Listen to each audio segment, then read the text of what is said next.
You know me? I do.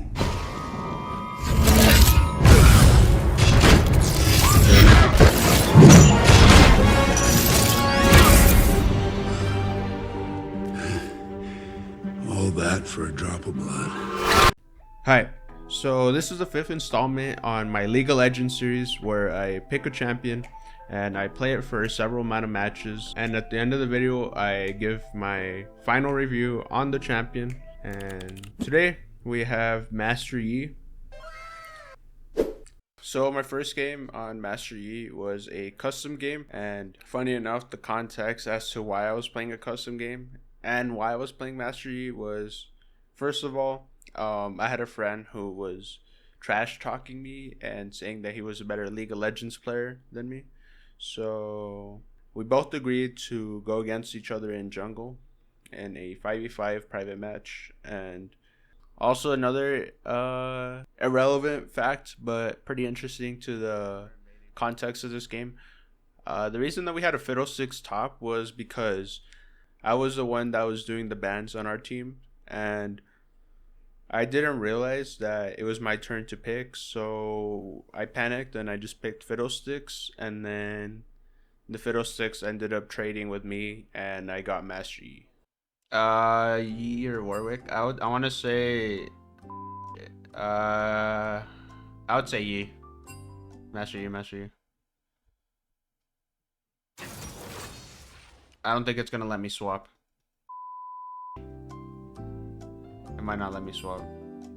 It will? Alright, so back to the video. So for this game, I started on blue buff, and I pretty much just did a 3 camp clear, and then I headed to top lane to gank Gnar.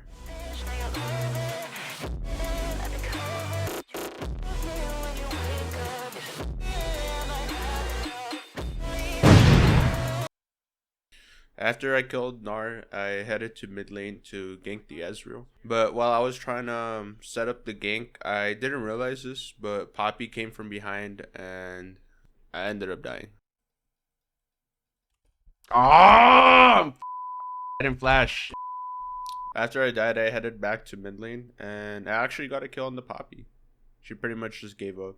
So I went back to farming, and then I happened to see that Fiddlesticks was in need of a gank, so I headed up to top lane and I went and killed the Fiddlesticks. What do you mean? No, I went up and killed the Gnar. I'm not sure this is a part of the Fiddlesticks top strat, but my Fiddlesticks decided to leave top lane, and I noticed that Gnar was pushed up on the tower, and I decided to go kill the Gnar. Of course, that did not end up happening. This guy was 3 levels on me, and I actually didn't know that Gnar's stun was that long. Top of that, he hit me with a boomerang and I died. Into the mid game, Gnar also got a double kill with his stun. But I feel like really all it boils down to when you're playing Master Yi is timing when they're going to use abilities, because the character is pretty easy, like in terms of clicking. There's no skill shots, it's just all point and click. But for game 1, I pretty much got fed, and at the very end, we did end up winning. So on to game 2. Do you guys notice something different from this game than last game? Well, that's because I was playing with a face cam on stream. Alright, so for this game, I started on red buff. After I cleared my top side, I noticed that my Rengar was about to die. So I went to go help him. So I didn't realize this, but Shaco was also up there, and I had to flash in order to live. So I went back to clearing my camps, and then I saw that Shaco was in my jungle. The thing about Shaco is, at least when you're playing against him in jungle, is you want to be always holding on to Smite just in case Shaco tries to steal one of your camps right in front of you. I'm not really sure what my Rengar was planning on doing there. We couldn't really go in. To be honest, I just let my Rengar die.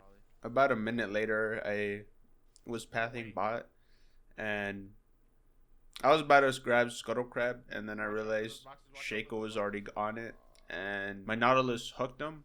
Unfortunately, Shaco ended up getting away because I couldn't really predict which direction he went to, which is why I kind of hate going against invisible champions. I did end up getting a kill in bot lane, and it happened to be Shaco, so a W. I always, at least in my opinion, I believe it's worth it to put the jungler behind instead of a laner, especially because my laner was never actually going to do good to begin with, because this was also an IRL friend that I was recently converting into a League of Legends player. If you're still watching by this point, leave a comment down below if you guys think that it's unethical to introduce a friend into League of Legends. So after I helped my Kali in mid lane to kill Sylas, I was healing and Aatrox caught me lacking, and I should have ulted the second he showed up. That way I could have outran him.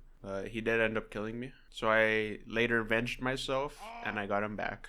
And on top of that, I got Shaco too. And later in the game, I turned off my camera because I got kind of shy. No, I'm just playing. No, my phone died because I was using my phone as a camera via OBS. One thing that I noticed was I was doing pretty good on the first 20 minutes, but once I got my second item, that's when I just started snowballing very hard, and as you can guess it, we did end up winning the game because one kill led to another and another and another.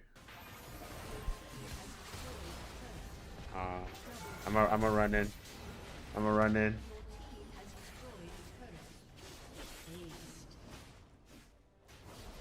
For game 3, as you guys already know, I started on red buff. Also, if you guys are wondering why do I have a box that says we'll do push-ups with failure at 20 viewers, the reason why I put it at 20 viewers was because I actually hoped that not that many people would click on the video. The reason I even turned on my face cam on the stream was because earlier in the stream I had put a box that said at 10 viewers I'll turn on face cam, and that's what ended up happening. So I put it at 20 so it would be slightly harder to reach. As I'm editing this, I can't really see the timestamps of the game, and I much rather not go individually and watch the entire game. So for the sake of everyone's time, I'll just show the scoreboard of game 3. I ended up finishing the game with 12 kills, 5 deaths, and 4 assists. On to game 4. On game 4, we somehow ended up losing. I'm not really sure exactly what happened, but I feel like we should have won this simply because it was a Rammus jungle and I do true damage, but that was not the case. 10 seconds, 10 seconds, 10 seconds. I literally have my item. I literally have my item right here.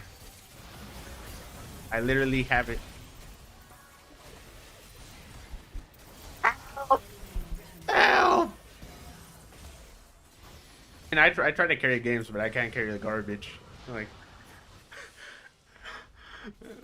there's limitations.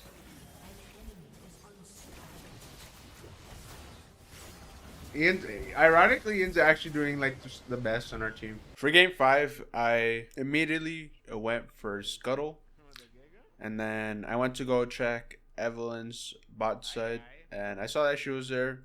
And as I'm editing this now, this was actually a terrible choice, but I decided to take the dragon, and it somehow worked in my favor. I got out, and for some reason the Evelyn chased me. She went into my jungle, but for some reason she just wasn't thinking, and basically I ended up killing her. What was she trying to do there? What the heck? And as you can guess it, we ended up winning the game.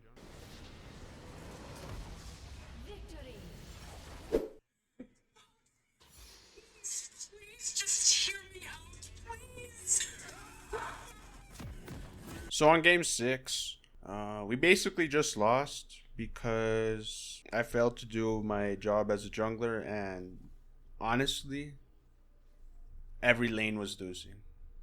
Let's just go to game 7. I hate to spoil it, but I would say that game 7 was the best one. And I had a plan to make sure that my Cho'Gath got fed.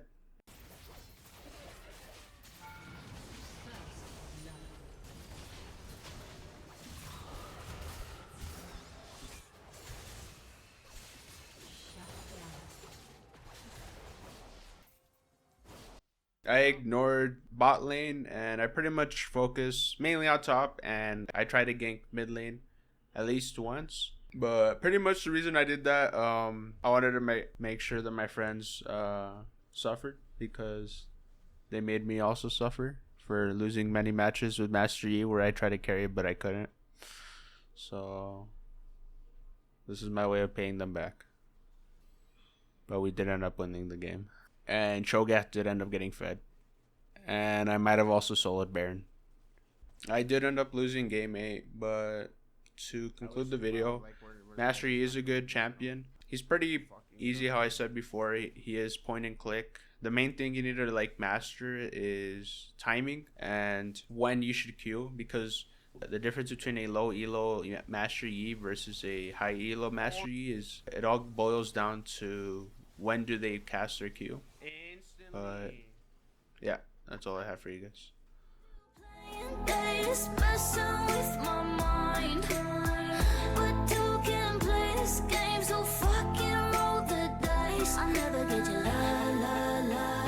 I never get your love.